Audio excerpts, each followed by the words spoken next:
നരസിംഹശ്ച വാമന രാമോ രാമശ്ച രാമശ്ച കൃഷ്ണ ഖഡ്ഗീ ജനാർദ്ദന കൃഷ്ണ ഖഡ്ഗീ ജനാർദ്ദന.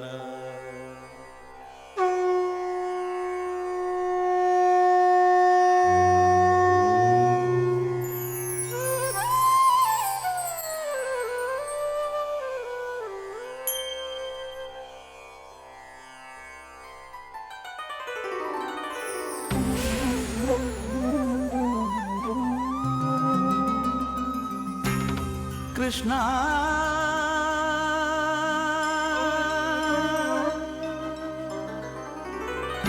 കൃഷ്ണ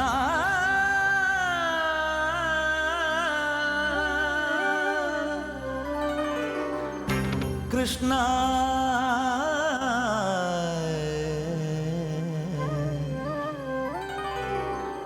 കൃഷ്ണ കൃപാസാഗരം കൃഷ്ണകൃപാസാഗരം അതിൽ ഭക്തനൊരാന്തോളനം കൃഷ്ണ നിൻമുടിപ്പീലിയും നന്മുളം തണ്ടുമെൻ ചിന്തയിലെപ്പോഴും തോന്നിടേണം കണ്ണ നിൻമുടിപ്പീലിയും നന്മുളം തണ്ടുമെൻ ചിന്തയിലെപ്പോഴും തോന്നിടണം കൃഷ്ണ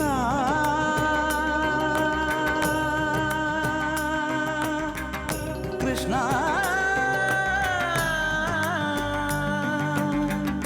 കൃഷ്ണ കൃപാസാഗരം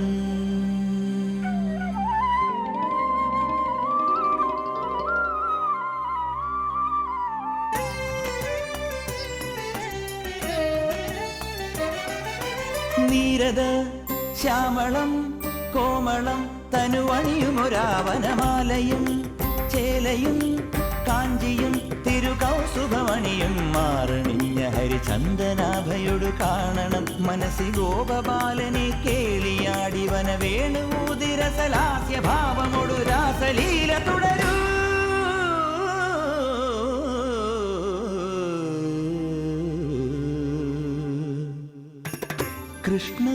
കൃഷ്ണകൃപാസാഗരം അതിൽ ഭക്തനൊരാന്തോളനം കൃഷ്ണ നിൻമുടിപ്പീലിയും നന്മുളം തണ്ടുമെൻ ചിന്തയിലെപ്പോഴും തോന്നിടണം കൃഷ്ണ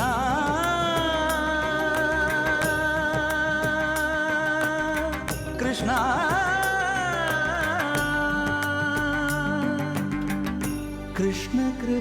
കൃഷ്ണകൃപാസാഗരം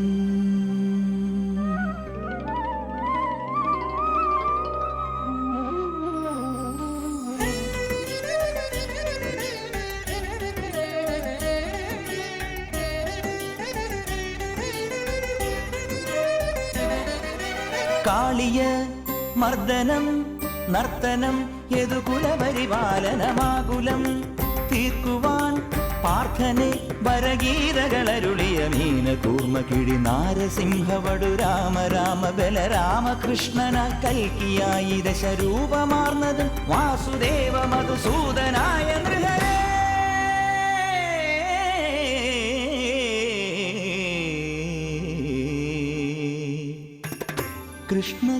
കൃഷ്ണകൃപാസാഗരം അതിൽ ഭക്തനൊരാന്തോളനം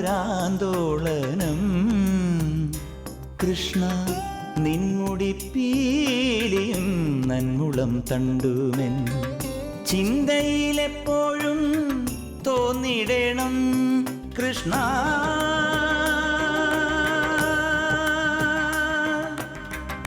കൃഷ്ണ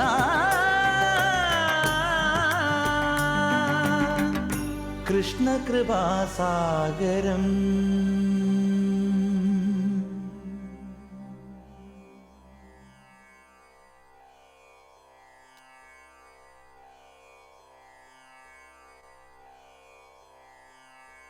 അനന്തശയനനായ ശ്രീപത്മനാഭ സവിധത്തിൽ അഞ്ജലിബദ്ധയായി നിന്ന് ഭൂമിദേവി പ്രാർത്ഥിച്ചു. ദുർജനഭാരം എനിക്ക് ദുസ്സഹമായിരിക്കുന്നു. അധർമ്മമെങ്ങും തിമിർത്തു വാഴുന്നു. അപ്പോൾ ഭഗവാൻ നാരായണൻ അരുൾ ചെയ്തു, ധർമ്മസംസ്ഥാപനാർത്ഥം നാം കൃഷ്ണാവതാരം കൈക്കൊള്ളുകയായി. അന്ന് മധുരാപുരിയുടെ സിംഹാസനത്തിൽ അരജനായി വാണിരുന്നത് കംസനായിരുന്നു. പിതാവായ ഉഗ്രസേനനെ ഗൃഹബന്ധനത്തിലാക്കി ദുരാചാരികളായ അസുര പരിവാരങ്ങൾക്കൊപ്പം കുടിലമൂർത്തിയായി വാണ കംസൻ. അധർമ്മഭരിതമായ കംസചിത്തത്തിൽ പക്ഷേ താതജ്യേഷ്ഠസുതയായ ദേവകിയോട് അകളങ്കമായ സ്നേഹവായ്പുണ്ടായിരുന്നു. ആ ആർദ്രമായ സോദരീ സ്നേഹം നിറഞ്ഞൊഴുകിയ മനസ്സാൽ കംസൻ ദേവകിക്കൊരു വരനെ നിശ്ചയിച്ചു. ശൂരസേനസുതനായ വസുദേവർ.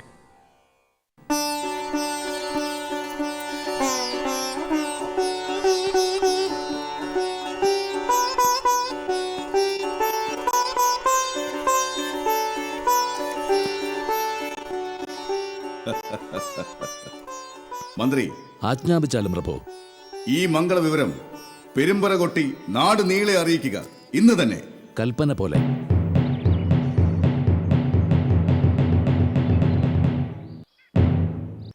മാന്യമഹിത മഹാരാജ തമ്പുരാൻ കംസന്റെ സഹോദരിയായ ദേവകീ ദേവിയും മഹാരാജ ശൂരസേനന്റെ പുത്രനായ വസുദേവ രാജകുമാരനും തമ്മിലുള്ള രാജകീയ വിവാഹം ഉടനെ നടത്താനുള്ള തീരുമാനം കൽപ്പിച്ച് തിരുവുള്ളമുണ്ടായി പൊതുജനങ്ങളെ അറിയിക്കാൻ ഉത്തരവായിരിക്കുന്നു.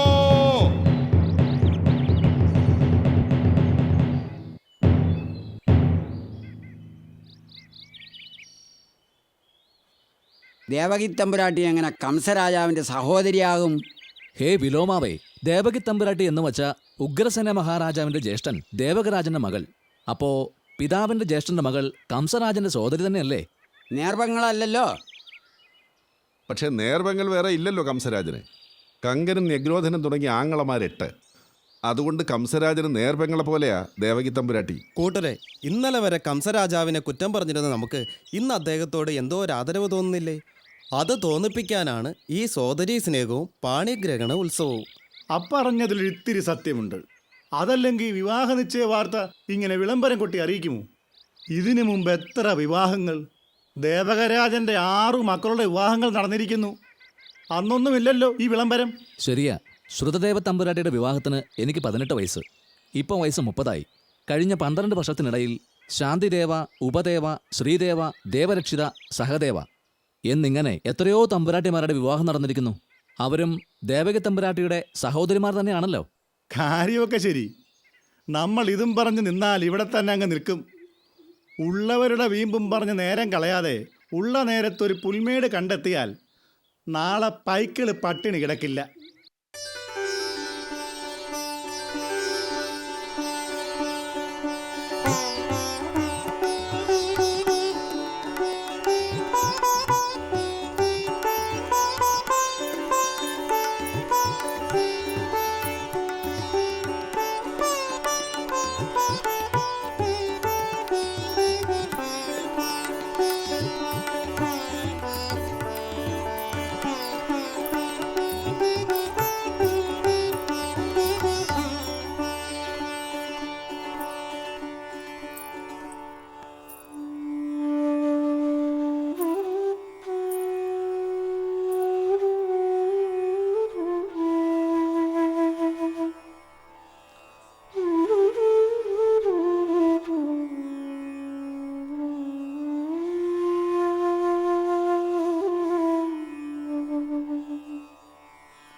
ദേവകി,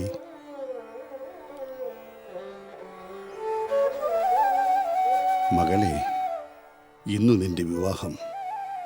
ഈ സുദിനം നാം എത്ര കൊതിച്ചിരുന്നതാണ്. ദേവക ജ്യേഷ്ഠന്റെ ഏറ്റവും ഇളയ പുത്രിയുടെ മംഗല്യം. ഇനി പിതൃസ്ഥാനത്ത് നിന്ന് ഒരു വിവാഹം കാണാൻ പുത്രിമാരാരുമില്ലല്ലോ നമുക്ക്.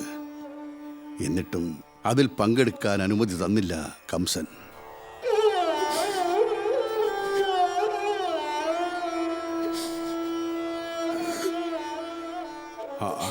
അരുത് മകളെ, മംഗല്യവസ്ത്രത്തിൽ അശ്രുകണം വീഴ്ത്തരുത്. കരയാനുള്ള നാളല്ല ഇത്. നീചനെങ്കിലും കംസൻ നിനക്ക് കണ്ടെത്തിയ വരൻ യഥായോഗ്യൻ. ബ്രഹ്മജ്ഞാനിയാണ് വസുദേവർ. അകതളിരിൽ അകളങ്ക ഭക്തിയുള്ള ആൾ. ഗോപാലകവൃത്തി സ്വീകരിച്ച് സ്വയം ഒതുങ്ങിക്കൂടാൻ അദ്ദേഹത്തിനല്ലാതെ മറ്റാർക്ക് കഴിയും? സത്യത്തിൽ മധുര ശൂരസേന രാജ്യമാണ്. അധികാരം വിധി നമ്മിലെത്തിച്ചു എന്ന് മാത്രം. അനന്തരാവകാശം പറയാൻ വേണമെങ്കിൽ വസുദേവർക്ക് വരാമായിരുന്നു. പക്ഷെ വന്നില്ല. ആ മഹാത്യാഗിയുടെ മന്ദിരത്തിലേക്ക് ചെല്ലുവാൻ നിനക്ക് കൈവന്ന ഭാഗ്യം ഉത്തമോത്തമം. മകളെ, ഇവിടെ നീ കേട്ടുവളർന്നത് വാൾത്തലപ്പുകളുടെ മുരളിച്ചയും ആക്രോശങ്ങളുമാണ്. അറിഞ്ഞ ഗന്ധം ചോരയുടേതാണ്. അവിടെ വസുദേവരുടെ ഗോകുലത്തിൽ തയർ കടയുന്ന മധുരനാദമാണ് നിറയെ. ഉയരുന്ന ഗന്ധമോ ക്ഷീരസുഗന്ധവും. ദേവകി, മകളെ, അഭിമാനത്തോടെ വിവാഹവേദിയിലേക്ക് ചെല്ലുക. ഇവൾക്ക് പിതൃതുല്യനാണ് അങ്ങ്. അങ്ങില്ലാതെ ഇല്ലെന്നാര് പറഞ്ഞു? ജീവിച്ചിരിപ്പുണ്ടല്ലോ. അതിനുള്ള ഔദാര്യം മകൻ കാട്ടിയത് മഹാഭാഗ്യം. അതുകൊണ്ട് നമ്മുടെ മനസ്സും അനുഗ്രഹവും എപ്പോഴും നിന്നോടൊപ്പം ഉണ്ടാകും. ഉടലിൻ്റെ ഇംഗിതങ്ങൾ മാത്രമേ ബന്ധനസ്ഥമാക്കാനാവൂ. മനസ്സിൻ്റെ ഇംഗിതങ്ങൾക്ക് കാവൽഭടന്മാർ നിർത്താൻ ആർക്കും കഴിയില്ല മകളെ. പോയിക്കോളൂ, മുഹൂർത്തം അടുക്കാറാകുന്നു. മഹാപാപിയായ എൻ്റെ മകന് വേണ്ടി നീ എന്തിനാണ് മകളെ മാപ്പ് പറയുന്നത്?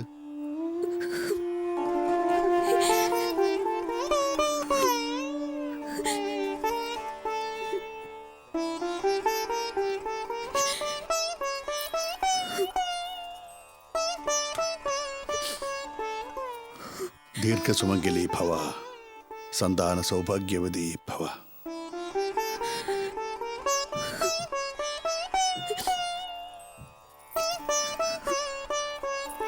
മകളെ, പരമഭക്തനായ വസുദേവപത്നിയാകാനുള്ള മഹാഭാഗ്യം ഈശ്വരന്റെ വരദാനമെന്ന് കരുതുക. ഒരു പരീക്ഷണ സന്ദർഭങ്ങളിലും ഭഗവത് ഭജനം മറന്നുപോകരുത്. എല്ലാം ഭഗവങ്കിൽ സമർപ്പിക്കുക. അനുഗ്രഹമുണ്ടാകും. നാം നിനക്ക് വേണ്ടി പ്രാർത്ഥിക്കും. നിന്നിലൊരു ഉത്തമ പുത്രൻ പിറക്കാനായി, യദുകുലത്തിന്റെ രക്ഷകൻ നിന്നിൽ അവതരിക്കാനായി.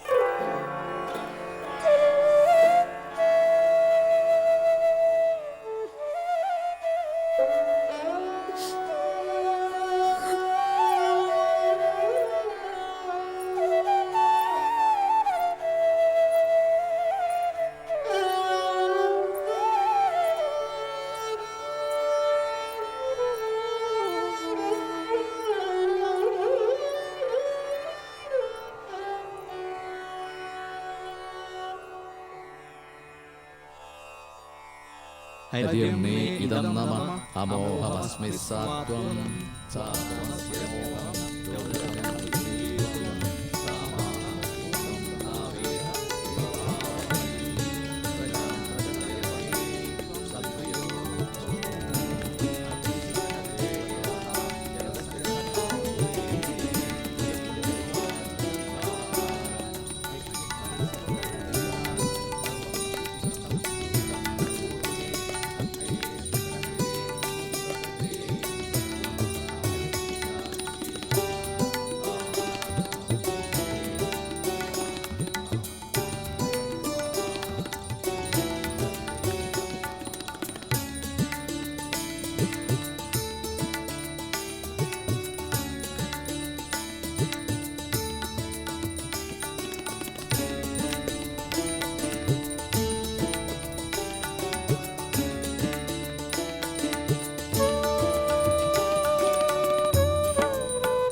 ത്രിപുരാധീശൻ കംസമഹാരാജ തിരുമനസിന്റെ സോദരി ദേവകീദേവിയും ആര്യ വസുദേവ മഹാത്മനും രാജസദസ്സിന്റെ അനുഗ്രഹാശീർവാദങ്ങൾ കൈക്കൊള്ളാൻ സഭാപ്രവേശം നടത്തുന്നു.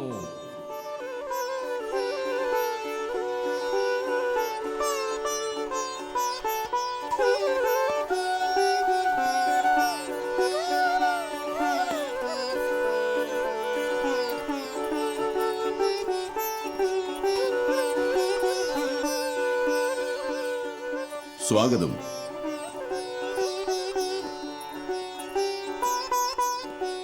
ആര്യവസുദേവർക്ക് കംസസഭയിലേക്ക് സ്വാഗതം. നമോ വാഗം.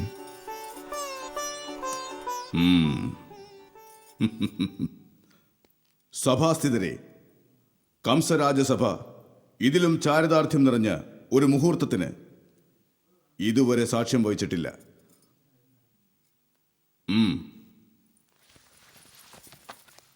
അടർക്കളത്തിൽ വെണ്ണിക്കൊടി നാട്ടുന്നതിലേറെ, ഇടഞ്ഞ ശത്രുവിന്റെ മാറത്ത് വാൾമുന ആഴ്ത്തുന്നതിലേറെ തെളിഞ്ഞു വിളങ്ങുന്നൊരു നിറനിർവൃതിയാണ് നാം ഇന്ന് അനുഭവിക്കുന്നത്.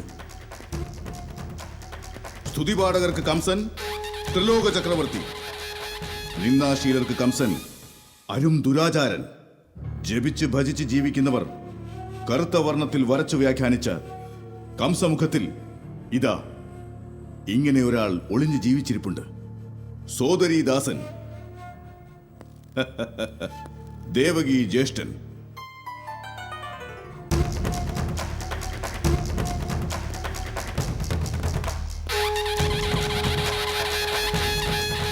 മറ്റെന്തിലും മാറ്റ് ഇവൾക്കാണെന്ന് നനയ്ക്കുന്നവൻ.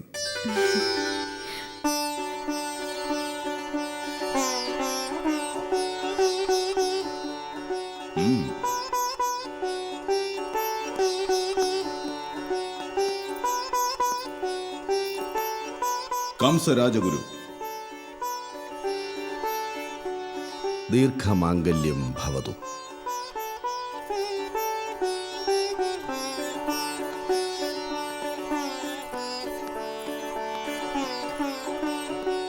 അക്രൂരൻ, ഈ മഹാത്മാവിനെ നാം പരിചയപ്പെടുത്തേണ്ടുന്നത് എങ്ങനെ? സജീവനെന്നോ, സേനാപതിയെന്നോ, സഭയിലെ വരസാത്വിക സാന്നിധ്യമെന്നോ? ഒന്ന് പറയാം, അക്രൂരൻ നമ്മുടെ ഏത് മിത്രത്തെക്കാളും വലിയ ആത്മമിത്രം. വിജയീ ഭവ.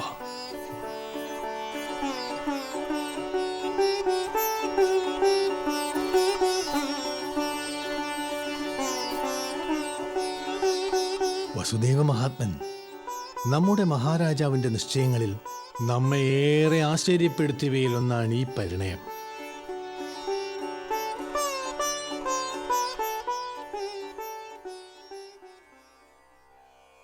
ദേവകി വസുദേവ സമാഗമം കംസനിശ്ചയമെന്നതിലേറെ ദേവനിശ്ചയം തന്നെയായിരുന്നു. ചാക്ഷുഷ മന്വന്തരത്തിൽ മഹാവിഷ്ണുവിനെ പുത്രനായി ലഭിക്കാൻ 12000 ആണ്ട് കൊടും തപസ്സനുഷ്ഠിച്ച സുതപസ്സെന്ന മഹാമുനിയുടെ പുനർജന്മമാണ് വസുദേവർ. സുതപസ്സിൻ്റെ ഭാര്യ പ്രശ്നയുടെ പുനരവതാരം ദേവകിയും. ദേവകി വസുദേവന്മാരായി ജന്മമെടുക്കും മുമ്പ് അവർക്ക് മറ്റൊരു ജന്മം കൂടി ഉണ്ടായിരുന്നു. ആ ജന്മത്തിൽ വസുദേവർ കശ്യപ പ്രജാപതി, ദേവകി കശ്യപവധുവായ അതിഥി, പഞ്ചമാവതാരമായ വാമനമൂർത്തിയുടെ